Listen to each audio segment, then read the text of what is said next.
afternoon, everyone, and welcome to one of RVN's newer TV shows, What the Why, with Barbara Ann. Our show features conversations with diverse leaders from all walks of life about why they do what they do and how they figured out their purpose in life. And if you want to make a change, this show is for you. Whether you're looking for something different in your life or career, maybe you're sick and tired of feeling sick and tired, or you feel stuck and you want to get unstuck, all of our guests have something in common with you. They all felt that way at some point in their lives too. So whether you sought us out or found us by accident, and if you've watched before, you know I say all the time, there is no such thing as accident. Thank you for joining us. Our guest today is Ngozi Bell. She is the 2022 Global AI as an Artificial Intelligence Ambassador for Swiss Cognitive, the world-leading artificial intelligence network. She's also the co-founder of Horizons Global. She's a professional speaker for entities such as Women in Technology International, TEDx, and Myrna LLC. Ngozi is a private equity leader in STEM, agriculture, and pharmaceutical and health innovations, a former Small Business Administration regional advocate. Ngozi is a Nigerian-born engineer who combines her vast knowledge of physics and engineering with venture capital and private equity ventures to encourage innovation, skilled in business development, as well as integrated circuits, wireless technologies, telecommunications, and venture capital. She has managed over $1 billion in revenue at different points in time. Ngozi is also a global speaker and writer on diverse topics, ranging from core technology and women to entrepreneurship. She regularly contributes to Voice of America Africa, media forums on technology and non-technology platforms. She's worked in Asia, Europe, Africa, the Middle East, North America. You hold degrees from FAMU FSU College of Engineering, the University of Port Harcourt, Florida Agricultural Mechanical University, and Queens College, Lagos. Without further ado, please welcome Ngozi Bell. Thank you so much, Barbara. That was so much fun just listening to that. I know. Haven't we all worked in Asia and the US and Africa and everywhere? Just teasing. Virtually, but no, physically. Definitely some of those places are on my list of places to visit, but I have not worked there physically. So thank you so much for making the trip into the studio to talk with the audience today and share your journey. Absolutely. One of the first questions that we ask every guest that comes in is, you know, when you were little, I don't know that you really imagined yourself doing all of these amazing international things. Mm-hmm. So what did you want to be when you grew up? Oh man, if I tell you, you would laugh. So my first foray into career thinking, I wanted to be a musician. Not gonna laugh? Well, I couldn't sing. Okay, you couldn't sing. I couldn't sing. At least I thought I could sing, okay. But most of my cousins said I couldn't sing. Okay. So that was interesting. I played the accordion, and I learned to play a little bit of the recorder and just a little bit of piano. But the singing part, my cousins were like, yeah, you need a different career. So that was my first, thought about what I wanted to be when I grew up. And then after that, I come from, I'm Nigerian, right? Mm-hmm. So I was born and bred, and I came here as an adult. And in Nigeria, my parents, I came from a very academic background. So my mom is a scientist. My father was more into politics, but business administration, just a history buff. I don't think there's any topic on the planet that he doesn't know. And there's almost no country he hasn't visited. So he has a lot of information and all of that. But my mom was a scientist. She was a serious scientist. She authored some of the textbooks, chemistry textbooks that we used. She taught at universities and stuff, and she was an administrator. But I grew up in a household that even though my parents, when I finally got to understand them, were super smart, there was never enough pressure.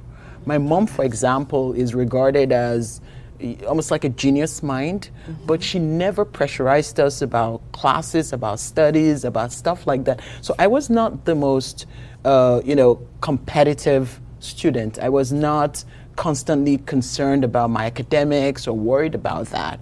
But in Nigeria, though, when you come from those homes, you typically want to go after the things like engineering, law, and medicine, and all that. Very professional driven. driven. Exactly. Okay. So I thought I wanted to be a doctor. That was how I kind of started off, and I didn't make the cutoff. So in Nigeria, you take this exam, and there's a cutoff for medicine. So I didn't make that cutoff. So I had two choices. One choice was to, go and do what is called A-levels, which is after high school, and we say secondary school, which is a combination of middle school and high school. So after that, you could go and do A-levels, which is the time just before going to university. Oh. Or you could go straight to university because based on your scores, you got admitted into something else, even though it wasn't medicine. So I got into architecture, and I got into a host of other places, and one of it was physics. And my mother said, go study physics. She said, this will make a difference for you as a woman in STEM. And I'm so glad I did. Oh, that is so amazing. Yeah. So that's how my career kind of started off. Because really it's only been within the recent couple decades that girls were even encouraged to pursue math, or even believed to be capable of doing math. Yep. Kudos to you. You have great parents. Oh, thank you. That is awesome. Thank you. So they encouraged you to pursue physics. So for our audience out there who's watching, so you pursue physics. How does that take you on this path that leads you around the world, to the United States, to the SBA, Office of Advocacy, of all things? So physics was honestly what and I'd say the same thing to young people. There's nothing like getting a good foundation. Physics opened doors for me, and I told you that I was not the most competitive student. I was not constantly saying, oh, I'm trying to make an A, I wanted to do this and all that. In fact, I had people in my class who would make a 95 and be upset because they didn't make 100. I was not that child. I'm not going to lie. I was not that person. I mean, I did well. I had good grades, but I was not that person. I laugh because I was. I was that kid. Until I got to high school, I was that kid. It became different. No, I was not that child. So I went, but what physics did is when I went to university and I studied physics, because as a woman, there were few of us in the class, we had to compete, right? And the guys were not going to give you a pass. So you learn to be competitive and still have a balance of, trying to still kind of enjoy yourself. So I try to create that balance. But when I came to the US, when it came to, so what are you going to do with physics? You could either go on and do a PhD or, you did something else. So I was blessed that my parents allowed me to come to the US. So when I came to the US, I decided, okay, what am I going to do with this? So I decided on engineering. But physics was that foundation. Because I had done physics, engineering wasn't so hard, to go in and do engineering. And it opened up amazing doors because, when you say you studied physics, people sort of think you're smart. It becomes a game changer. It opens up doors. It affords you the ability to enter certain rooms. And that's what I tell young people is your foundation. It doesn't have to be physics. You have to really care about your foundation because your foundation can become the difference maker in the things that you do. So so physics brought me here. Physics kept me here. Physics opened up doors. Physics led me to engineering. Physics led me to Bell Labs, to AT&T Microelectronics, which at the point was one of the most prestigious places to be in as an engineer. So, and then physics, of course, just gave me the confidence in versatility. Because when I got here and in school, they had this thing called the cheat sheets for exams. And, kids will have all these formulas and stuff like that on this cheat sheet. And I would come in with no formula because I grew up in a place where you had to learn the first principles, you had to memorize stuff, you had to learn the fundamentals. But because of physics, I felt confident enough to do that. So that's kind of how my journey started. It was all due to physics. Wow. So you're working in some of the most important technology companies in the country, and you start getting involved in other projects that also lift other people up, and so that it's not just you that's benefiting. Your tide is lifting all boats. So can you talk a little bit about some of those different initiatives that you started getting involved in, and then ultimately leading to an appointment under the Obama presidential administration? Absolutely. I'll tell it in a story because I think you'll appreciate that. So as a foreigner, when you come into America, you're almost forced to take sides, right? Because you learn about these people, and then you learn about those people, and you're told, oh, because you're doing this, you're special, so don't be like those people, right? Don't associate with those people. You're part of this crowd and all that kind of stuff. Until later, you find out you're really, in some people's mind, like those people. America is a very interesting ecosystem, because I'd been in other countries. I'd been in the UK and in some other countries. But coming to America, I came with this extreme excitement and hope, because on TV, everybody was roller skating. America was like California, and people were in the sun just having fun. So I thought this was just a country where everybody just loved everyone and everything was perfect. So coming in, I learned, some very different things. But what that did for me in my career was, as a Black woman, I found that, as I went, my career began to take off and I began to do well, and I had amazing sponsors, amazing mentors. I will always be grateful to them. And ironically, they were all white males who took me under their wings and really, really enabled my career and were good to me. But I realized I was many times the only person, a woman of color, that was involved. And one of the things I learned was that you could do one of two things. You could allow your career take off and sort of be so career focused that you have no responsibility to people. And initially, I was on that track, because that's kind of how things unfold when you get opportunities. And something happened when I looked back. Some things started happening, and you started seeing issues, and you found that many times people of color would not have their tribe, as people would say, or their cohort, or the people who would they could confide in and help them when issues came around. And I decided that that's because from the get-go, we're not forging teams of support for ourselves. So I made a decision that I was going to go out and help people who looked like me. I was going to try and help bring them in. I was going to try and enable them. I was going to try and make sure that they had the same opportunities that I did. And I did that. I started looking for resumes, sending them to our CEO, sending them to our vice president, getting myself in there. And it cost me something. Because what happens is, when you start doing that, people start getting worried about you. Your trajectory starts to slow down, because you're no longer part of that total trust sphere. You're beginning to bring things that not everybody is happy with. You're changing dynamics. Exactly, very good. You're changing dynamics. And so I experienced that big time. And so it affected my career, but I'm so glad I did that, because I'm not taking credit for all the people that did come into certain companies that I was with, but I think I contributed to bringing in a lot of young Black male females into technological spaces or into companies that I was a part of, and helped build their career. Help mentor them, help build their career, help show them that, look, this is for all of us, right? And it's been just incredibly rewarding. And it was because of that, as my career kind of stayed changing and I started going through, some of the rigmaroles of career, that I stayed seeing the world from a very different place, right? That yes, we're technical, right? Because I worked deep in technology initially, but as you get into management, you become more people-oriented. Because management means you have to care about how employees feel. You have to care about how the company does. Profit and loss matters. The vision of the company matters. Its mission matters. But at the core of that is people matter. And so hold that thought, because we have to take a break, and we're going to come right back after this commercial break with Ngozi Bell. Okay, absolutely.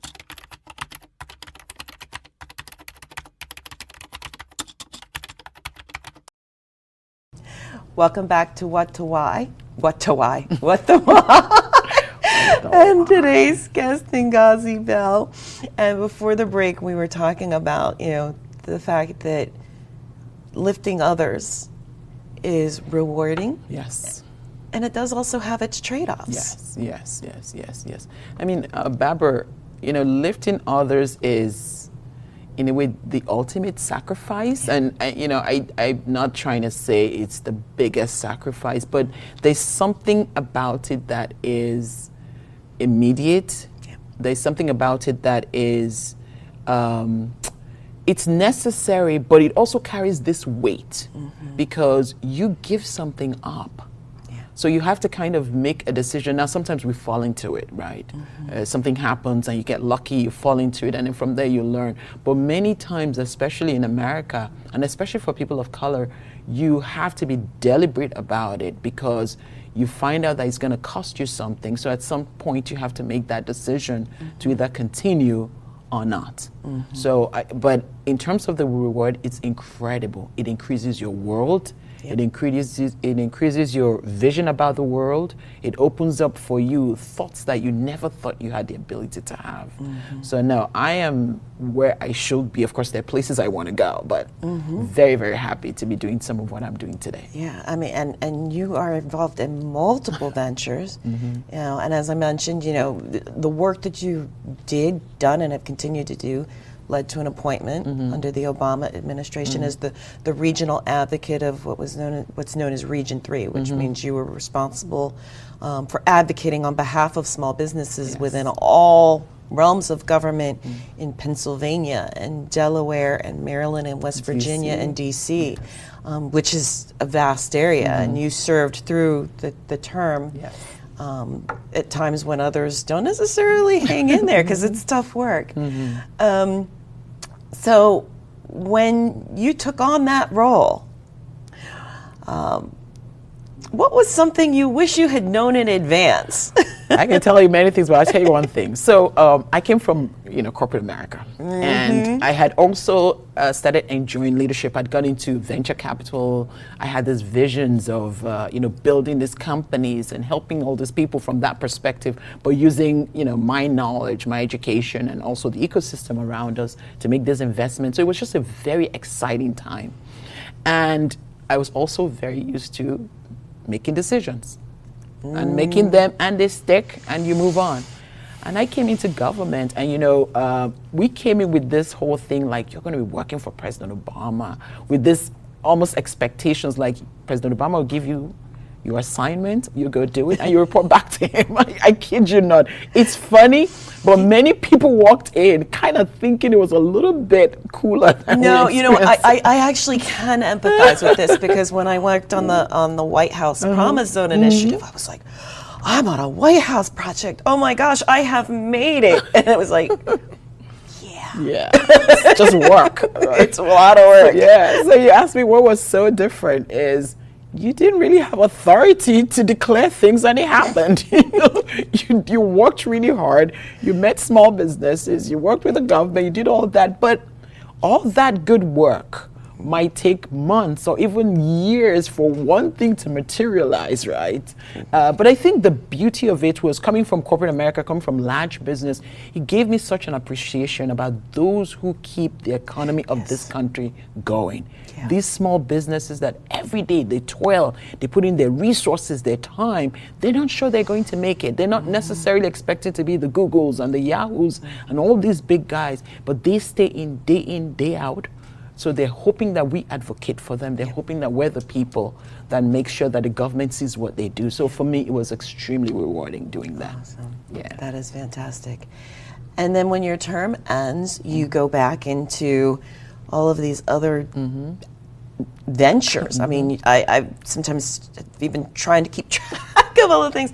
But some of the really exciting things, all of it's exciting, but you've done some real significant work in areas of venture capital and science, technology, engineering, and math, Yes. and medical and technological innovations. Can you talk about one or two of the projects that really stand out in your mind? Absolutely, absolutely. There's one that we're doing now. We're working on agriculture supply chain. And, agriculture doesn't necessarily sound cool. But agriculture is necessary for the fundamental development of any nation. The beauty of it is that this is a project that is both U.S. and Africa based. Okay. So this ability to create these linkages between, a supply chain that starts in Africa and then ends in the U.S., but not a raw material supply chain the way we've always done it. This is a value add. This is where the people on the continent are doing the cultivation, they're manufacturing, they're using technology to monitor their products, they're using technology to ensure that they're getting the best kind of yields, they're getting the best kind of crops, right? They're using technology to understand the kind of landscape they're living in, they're creating jobs, and the product they're shipping here is an end product, right? So they're getting all the benefits of the supply chain, the raw materials, the intelligence, the end product, and then the user here is excited to get high quality product coming out of the continent. So it's not charity, it's completely commercial. Yeah. So for me, those are the things that make me happy, because many times there's this narrative that when you're working on the continent of Africa, you're giving something away. But here's a win-win. American companies making money because they're working with a commercially viable African country. So to me, that's important. Then another one is with respect to financial technology. So I was part of a group that made an investment in a company that used blockchain to really create these determinants that allow the unbanked to have a profile that allows an investor or allows a bank give them access to capital. Yeah, wow. Because all over the world, the unbanked is significantly higher than the banked. And so if we ignore those groups, can you imagine the resources that are not coming in, the intelligence that's not being used, and all that? So to enable these people who are typically very honest, very hardworking, they'll repay, make them viable so that when they're looking for instruments of investments, instruments of capital to do their business, you can look through, you can see that they pay their phone bills, they pay their utility bills, they do all the things they're supposed to do on time. They're bankable. Right? The reason why they don't go to your banks or they don't go to traditional banks is maybe the interest rates are too high. Maybe they don't understand the things that they need are not available to them because they need smaller size loans. So when you make this easier, you use technology to make it access so that you can get a loan within X amount of hours. That's a game changer. And it was technology that enabled it. So being a part of that was just incredible, right? And honestly, something that really, really, really excited me was when the system was triggered to see defaults. Do you know that there were 0 defaults? Wow. So, many times there's this narrative that the poor is more problematic than the rich. No. That's not true. No. Actually, their credit scores are higher in general. Even in this country. Oh, wow. The lower incomes tend to have higher credit scores than many of higher income counterparts. Yep, that's what we saw. Paying their bills, moving from, economic status to economic status. Someone who was able to borrow 500 is borrowing 1,000. Someone who was borrowing 1,000 is borrowing 10,000, and they're paying it back. Wow. Those are game changer things. That's where technology just becomes exciting, right? So, don't get me started. Well, believe it or not, we are close. We're almost out of time. So really quickly, I guess there's somebody out there. In fact, I've had another guest who has been in Africa and wants to go back. But there are people out there who want to do venture capital, or maybe they're young people who have not been encouraged to pursue science and math the way you were. One quick piece of advice that you can give to them, or maybe they're older people that realized they had a talent but was never encouraged when they were younger. Yeah, one of the things I would say to them is, one is, no matter how what you have, it's viable, right? So going into, and you know, venture capital, I know we've run out of time, I would have explained that a little bit, but the concept of investment is so critical for the next generation. If you have $200, you can become an investor in a small space. It might not be VC work, but it's still investment, right? If you have $200, you can become an entrepreneur, right? So there are all these ways to look at investment from that perspective. But in terms of the person who has never been encouraged in STEM, I will say, look, we're in a world where knowledge is more accessible. The internet is amazing. Learn about STEM. Look, every other field is wonderful, but I really believe that in the generations that are coming up, STEM is going to be critical. And today, it's no longer hard to get it. It's no longer hard to become a computer engineer or a computer scientist, and also just go out there, start picking out some information, and you'll be surprised what you can do. Fantastic advice, and thank you so much. Thank you, Barbara. Actually, I'd really like to have you come back. Absolutely, I'd love to do it. Maybe we can talk about some of these other topics. Absolutely. So you've heard from our guests today, and her contact information is being displayed right now. And is there any particular way that you would like for people to contact you? Actually, my LinkedIn is good, or my email. Okay. Yeah, I tried my best to be responsive, especially if you tell me where you met me. That helps Awesome. a lot. Yeah. So just let them know that you saw her on What the Why. Next week, we're thrilled to air the first of 2 episodes that we're going to be taping at a remote location.